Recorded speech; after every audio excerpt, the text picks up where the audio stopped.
Also, President Obama says he's sorry Americans are losing health insurance plans he said they could keep under the Affordable Care Act.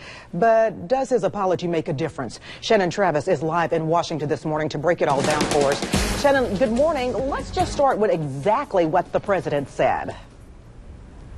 Yeah, I mean, as you just mentioned, he's basically saying he's sorry. He's sorry to those millions of Americans who are losing their health care policies because of Obamacare. Now, we want to make it clear, Katina, we're not talking about the 95%. The White House says 95% of Americans who either get insurance through their employer or through the government. We're only talking about that 5% slice, about 12 million people who have these individual plans. They buy policies on their own. As you mentioned, he said repeatedly that those people would be able to keep their plans. Take a listen at just one sound bite of that. If you like your doctor, you can keep your doctor. If you like your health care plan, you can keep your health care plan.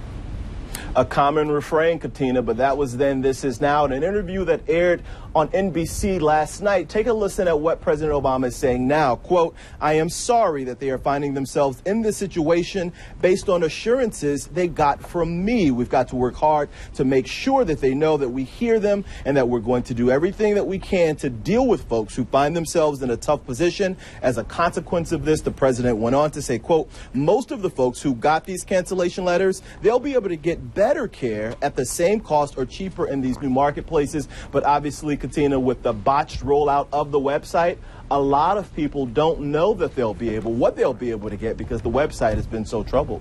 All right, Shannon. The Republicans, most of them bid against this from the very beginning. So now what is the GOP saying about how they will try to fix this problem? And that's very interesting. You have the Republicans, as you mentioned, who've been against it, trying to derail it or defund it for so long, now stepping in to say, House Speaker John Boehner, he says that the Republicans will introduce legislation next week to allow people, anyone who likes the health insurance plan, to be able to keep it. Obviously, we don't know if President Obama will sign on board, but Boehner says if the president is truly sorry, that he will. Okay, now if Republicans in Congress pass a bill to fix the Obamacare problems, what will the president's credibility look like then?